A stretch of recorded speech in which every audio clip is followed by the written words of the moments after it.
దేవుని నామమునకు మహిమ కలుగునుగాక. ఇంత మంచి అవకాశాన్ని కలిగించిన పరిశుద్ధాత్మ దేవునికే మహిమ ఘనత ప్రభావంలో ఆరోపించుచున్నాం. వాక్యం గురించిన అవగాహన అనే కార్యక్రమం అందరికీ అవగాహన కలుగుటకై మంచి ఉద్దేశంతో ఈ కార్యక్రమాన్ని ప్రారంభించడం జరిగింది. ఈ 1254 ఎపిసోడ్గా యెహోషువ గ్రంథం 10వ అధ్యాయాన్ని మనం ధ్యానించుకున్నామండి. 10వ అధ్యాయం 2 భాగాలుగా మనం విభజించుకోవచ్చు. 1 నుంచి 28 వచనాల వరకు సూర్యుడు కదలక నిలిచిన రోజుగా మనం చూడవచ్చు. తర్వాత 29 నుంచి దక్షిణ ప్రాంతాలను ఓడించడం చివరి వరకు మనం ఈ 2 భాగాలను మనం చూడవచ్చు. అంటే అప్పట్లో అదోనీసెదెకు యెరూషలేముకు రాజుగా ఉన్నాడు. యెహోషువ హాయిని ఓడించి దాన్ని సర్వనాశనం చేశాడని ఆ రాజు విన్నాడనమాట. అప్పుడు యెరికోకు దాని రాజుకు కూడా యెహోషువ అలాగే చేశాడని ఆ రాజు తెలుసుకున్నాడు. గిబియోను ప్రజలు ఇశ్రాయేలీయులతో శాంతి ఒడంబడిక చేసుకున్నారని, ఆ ప్రజలు యెరూషలేముకు సమీపంగానే నివసిస్తున్నారని కూడా ఆ రాజు తెలుసుకున్నాడు. అందుచేత ఈ విషయాల మూలంగా అదోనీసెదెకు అతని ప్రజలు చాలా భయపడ్డారు. హాయి వలె గిబియోను చిన్న పట్టణం కాదు. ఏ రాజధాని పట్టణమైనా ఎంత పెద్దగా ఉంటుందో గిబియోను అంత పెద్ద పట్టణం. మరియు ఆ పట్టణంలోని పురుషులంతా మంచి శూరులు కనుక వారు భయపడ్డారు. యెరూషలేము రాజు అదోనీసెదెకు హెబ్రోను రాజైన హోహాంతో మాట్లాడాడు. యార్మూత్ రాజైన పీరాముతో, లాకీష్ రాజు ఎఫియాతో, ఎగ్లోన్ రాజైన దెబీరుతో కూడా అతను మాట్లాడాడు. మీరు నాతో కూడా గిబియోను మీద దాడి చేసేందుకు వచ్చి సహాయం చేయండి. యెహోషువతో ఇశ్రాయేలు ప్రజలతో గిబియోను శాంతి ఒడంబడిక కుదుర్చుకుంది అని యెరూషలేము రాజు వీళ్ళను బతిమలాడాడు. అందుచేత ఈ రాజు ఈ 5 అమోరీ రాజులు వారి సైన్యాలను ఏకం చేశారు. 5 రాజులు ఎవరనగా యెరూషలేము, హెబ్రోన్ రాజు, యార్మూత్ రాజు, లాకీష్ రాజు, ఎగ్లోన్ రాజు. మరియు వారి సైన్యాలు గిబియోను మీదకు వెళ్ళాయి. ఆ సైన్యాలు పట్టణాన్ని చుట్టుముట్టడించి దాని మీద పోరాటం మొదలుపెట్టాయి. గిల్గాల్లో తన పాళెంలో ఉన్న యెహోషువ దగ్గరకు గిబియోను పట్టణంలోని ప్రజలు సందేశం పంపించారు. మేము నీ సేవకులం, మమ్మల్ని ఒంటరిగా విడిచిపెట్టకు, వచ్చి మాకు సహాయం చేయి, త్వరపడు, మమ్మల్ని రక్షించు. కొండ దేశంలోని అమోరీ రాజులంతా వారి సైన్యం ఏకం చేశారు. మా మీద వాళ్ళు యుద్ధం చేస్తున్నారు. ఇది ఆ సందేశం. కనుక యెహోషువ తన సైన్యం అంతటితో గిల్గాల్ నుండి బయలుదేరాడు. యెహోషువ యొక్క మంచి శూరులంతా అతనితో ఉన్నారు. యెహోవా ఆ సైన్యాల విషయమే భయపడకు, నీవు వాళ్ళని జయించేటట్టు నేను చేస్తాను. ఆ సైన్యాలు ఏది నిన్ను జయించజాలదని యెహోషువతో చెప్పాడు. యెహోషువ అతని సైన్యం రాత్రంతా గిబియోనుకు ప్రయాణం చేశారు. యెహోషువ వస్తున్నట్లు శత్రువుకు తెలియదు. అందుచేత యెహోషువ వారి మీద దాడి చేసి వాళ్ళకు ఆశ్చర్యం కలిగించాడు. ఇశ్రాయేల్ని దాడి చేసినప్పుడు అవతలి సైన్యాలను యెహోవా చాలా గలిబిలి చేశాడు. కనుక ఇశ్రాయేల్లో గొప్ప విజయం వారిని ఓడించింది. ఇశ్రాయేల్ గిబియోను నుండి వారిని తరిమివేశారు. బెత్‌హోర్లో మార్గం వరకు ఇశ్రాయేల్ వారిని తరిమివేశారు. అజేకా, మక్కేదా వరకు ఇశ్రాయేల్ సైన్యం ఆ మనుషుల్ని చంపారు. ఇశ్రాయేల్ సైన్యం వారి శత్రువుల్ని బెత్ హారాన్ నుండి అజేకా వరకు దారి పొడుగున తరిమారు. వారి శత్రువును తరుముతూ ఉండగా యెహోవా ఆకాశం నుంచి పెద్ద వడగండ్లను కురిపించాడు. ఈ పెద్ద వడగండ్ల మూలంగా శత్రువులు అనేక మంది చనిపోయారు. ఇశ్రాయేలు ప్రజలు ఖడ్గంతో చంపిన వారి కంటే ఈ వడగండ్ల మూలనే చాలా ఎక్కువ మంది మరణించారనమాట. ఆ రోజు ఇశ్రాయేలు ప్రజలు అమోరీ ప్రజలను ఓడించేటట్టుగా యెహోవా చేశాడు. మరియు ఆ రోజు యెహోషువ ఇశ్రాయేలు ప్రజలందరూ నిలిచి యెహోవాతో ఇలా చెప్పాడు. ఓ సూర్యుడా, గిబియోనుకు పైగా ఆకాశంలోకి నిలిచి ఉండు. ఓ చంద్రుడా, అయ్యాలోను లోయలో నిలిచి ఉండు. కనుక సూర్యుడు కదలలేదు. ప్రజలు తమ శత్రువులను ఓడించేంత వరకు చంద్రుడు కూడా నిలిచిపోయాడు. ఇది యెషయా గ్రంథంలో రాయబడి ఉంది. ఆకాశం మధ్యలో సూర్యుడు స్తంభించిపోయాడు. ఒక రోజంతా అది కదలలేదు. ఆ రోజుకు ముందు ఎన్నడూ అలా జరగలేదు. ఆ తర్వాత కూడా ఎన్నడూ మళ్ళీ అలా జరగలేదు. ఆ రోజు మనిషి మాట యెహోవా విన్న రోజు. నిజంగా ఇశ్రాయేలీయుల పక్షంగా యెహోవా యుద్ధం చేశాడు. ఇది జరిగిన తర్వాత యెహోషువ అతని సైన్యం తిరిగి గిల్గాలు దగ్గరున్న గుడారాలకు వెళ్ళిపోయారు. యుద్ధ సమయంలో ఆ 5 రాజులు పారిపోయారు. మక్కేదా సమీపంలో ఒక గుహలో వారు దాక్కున్నారు. అయితే ఆ 5 రాజులు ఆ గుహలో దాక్కోవడం ఎవరో కనుగొన్నారు. యెహోషువకు ఈ విషయం తెలిసింది. యెహోషువ చెప్పాడు, ఆ గుహ ద్వారాన్ని పెద్ద బండతో మూసివేయండి. ఆ గుహకు కాపలాగా కొందరు మనుషులు కూడా అక్కడ ఉంచండి. మీరు అక్కడ ఉండొద్దు. శత్రువుని తరుముతూనే ఉండండి. వెనుక నుండి వారి మీద మీ దాడి కొనసాగించండి. శత్రువుని తిరిగి వారి పట్టణాలకు క్షేమంగా వెళ్ళనీయకండి. మీ యెహోవా దేవుడు వారి మీద మీకు విజయం ఇస్తాడు అని దేవుడు ఏదైతే చెప్పాడో అది ప్రజలకు చెప్పినట్లుగా మనం చూస్తాము. కనుక యెహోషువ ఇశ్రాయేలు ప్రజలు శత్రువులను చంపేశారు. అంటే శత్రువులు కొందరు తప్పించుకుని వారి పట్టణాలకు వెళ్ళి దాక్కోగలిగారు. వీళ్ళు చంపబడలేదు. పోరాటం అయిపోయిన తర్వాత యెహోషువ మనుషులు మక్కేదా దగ్గర అతని దగ్గర తిరిగి వచ్చారు. ఇశ్రాయేలు ప్రజలకు వ్యతిరేకంగా ఒక్క మాట పలికే ధైర్యం గల వాళ్ళు ఆ దేశంలో ఒక్కరూ లేకపోయారనమాట. దేవుడు చేసిన మహా అద్భుతాలన్నీ చూసి వాళ్ళు ఒక్కళ్ళు కూడా మాట్లాడలేకపోయారంట. యెహోషువ చెప్పాడు, గుహను మూసిన బండలను తీసివేసి ఆ 5 రాజులు నా దగ్గరకు తీసుకురండి.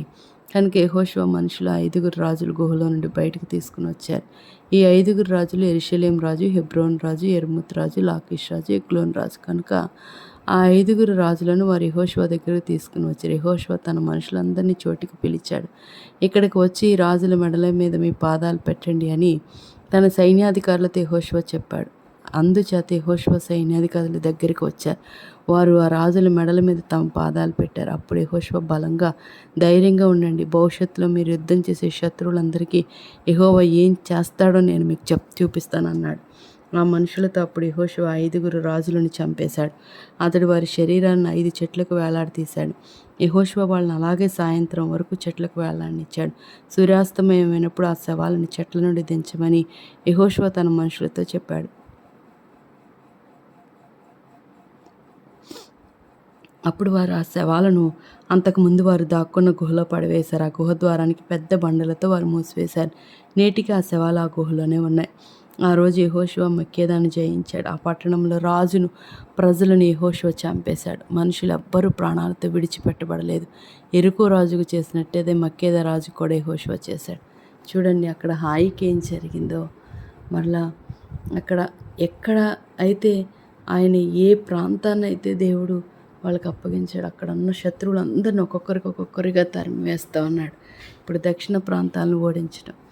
అప్పుడు యెహోషువ ఇశ్రాయేలు ప్రజలందరూ మక్కేదా నుండి ప్రయాణం చేశారు. వారు లిబ్నా వెళ్ళి ఆ పట్టణంపై దాడి చేశారు. ఆ పట్టణాన్ని దాని రాజుని ఇశ్రాయేలు ప్రజలు ఓడించేటట్టుగా యెహోవా చేశాడు. ఆ పట్టణంలో ఉన్న ప్రతి వ్యక్తిని ఇశ్రాయేలు ప్రజలు చంపివేశారు. మనుషులు ఎవ్వరూ ప్రాణాలతో విడువబడలేదు. కనుక మరియు ప్రజలు యెరికో రాజుకు చేసినట్టు ఆ రాజుకు కూడా చేశారు. యెరికోకి ఏం జరిగిందో, హాయికి ఏం జరిగిందో, మక్కేదాకి ఏం జరిగిందో, ఈ 5 రాజులకి ఏం జరిగిందో ఇక్కడ కూడా వాళ్ళు అదే చేసినట్లుగా మనం చూస్తూ ఉన్నాం. అప్పుడు యెహోషువ ఇశ్రాయేలు ప్రజలతో లెబ్నాను విడిచి లాకీషుకు ప్రయాణమయ్యారు. యెహోషువ అతని సైన్యం లెబ్నా దగ్గరలోనే ఉంది. ఆ పట్టణం మీద దాడి చేశారు. ఇశ్రాయేలు ప్రజలు లాకీష్ పట్టణాన్ని ఓడించేటట్టుగా యెహోవా చేశాడు. ఇదంతా చేసింది ఎవరండి? ఏ పట్టణాన్ని ఓడించినా అది యెహోవా చేశాడు కనుక ఆ కార్యం అక్కడ జరిగినట్లుగా మనం చూస్తున్నాం. ఆ పట్టణంలో ప్రతి వ్యక్తిని ఇశ్రాయేలు ప్రజలు చంపేశారు. లెబ్నాకు అతడు చేసింది కూడా ఇదే. ఇదే సమయంలో గేజేరు రాజైన హోరాము లాకీషుకు సహాయం చేసేందుకు వచ్చాడు. కానీ అతడి సైన్యాన్ని కూడా యెహోషువ ఓడించాడు. అక్కడ మనుషులు ఎవ్వరూ కూడా బ్రతికి బయటపడలేదు. అప్పుడు యెహోషువ అతని ప్రజలు అందరూ లాకీషు నుండి ఎగ్లోనుకు ప్రయాణమయ్యారు. వారు ఎగ్లోను చుట్టుప్రక్కల బస చేసి దాని మీద దాడి చేశారు. ఆ రోజు వారు ఆ పట్టణాన్ని పట్టుకుని ఆ పట్టణంలో ప్రజలందరినీ చంపేశారు. వారు లాకీషుకు చేసింది కూడా ఇదే. అప్పుడు యెహోషువ ఇశ్రాయేలు ప్రజలందరూ ఎగ్లోను నుండి హెబ్రోను ప్రయాణమయ్యారు. అప్పుడు వారు హెబ్రోను మీద దాడి చేశారు. ఆ పట్టణాన్ని, హెబ్రోను చుట్టుపక్కల ఉన్న చిన్న చిన్న ఊళ్ళను వారు పట్టుకున్నారు. ఆ పట్టణంలో ప్రతి ఒక్కరిని ఇశ్రాయేలు ప్రజలు చంపివేశారు. అక్కడ ఏ ఒక్కరిని వారు బ్రతకనీయలేదు. వారు ఎగ్లోనుకు చేసింది కూడా ఇదే. వారు ఆ పట్టణాన్ని నాశనం చేసి అందులోని ప్రజలందరినీ చంపేశారు.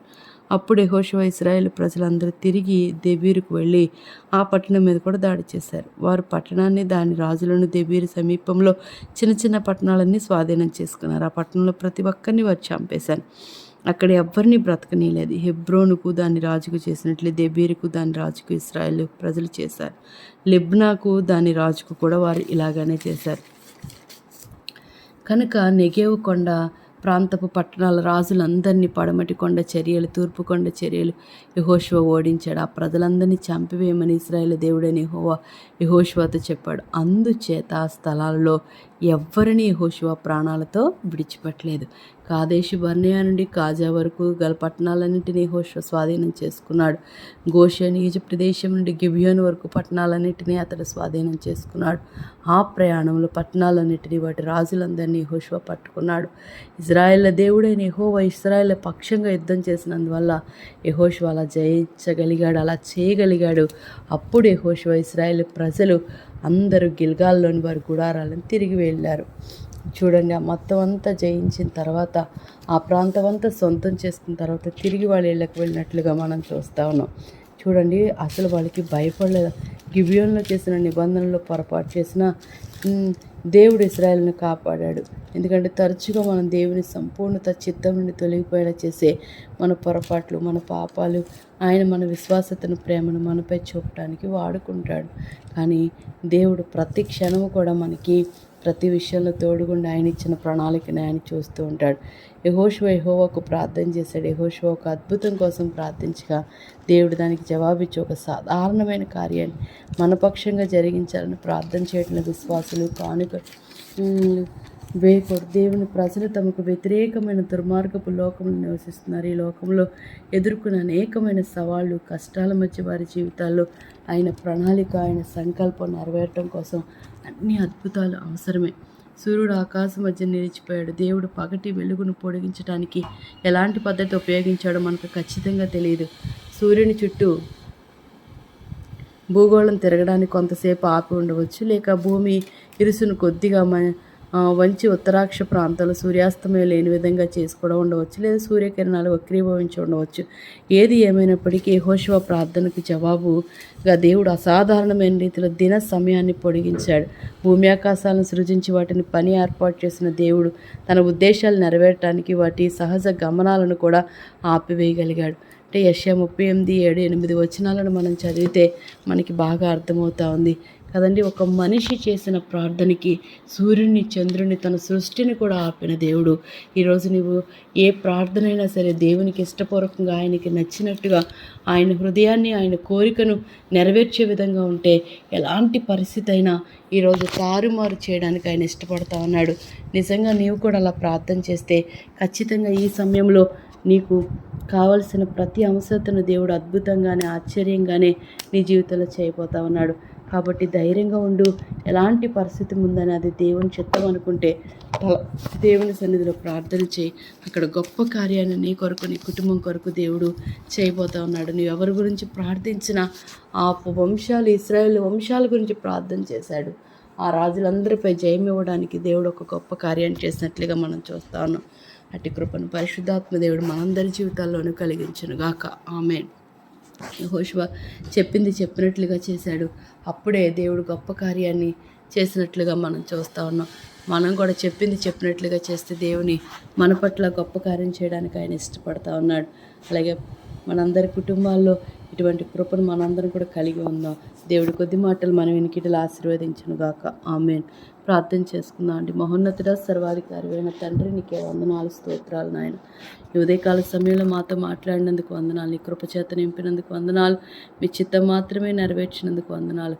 వినగలిగిన చెవి, గ్రహించగలిగిన మనసును మా అందరికీ దయచేయండి అయా. వింటున్న ఈ వాక్కుల ద్వారా మా హృదయాలను మేము అయా ఇంకను స్థిరపరచుకోవడానికి సహాయం చేయండి. వెనుక ఉన్నవన్నీ మర్చి ముందున్న వాటి కొరకు వేగిరపడుతూ ఈ ఉదయకాల సమయంలో ఎవరిని క్షమించాలి, ఎవరి గురించి ప్రార్థించాలి, ఎవరి గురించి ప్రాధేయపడాలో మాకు తెలియచేయమని మీకు మాత్రమే మహిమ చెల్లిస్తూ సహాయం చేస్తుంది. దేవునికి మహిమ, ఘనత, ప్రభావాలు ఆరోపిస్తూ యేసు నామములో అడిగి వేడుకొని ప్రార్థించి చూన్నాను తండ్రి. ఆమేన్.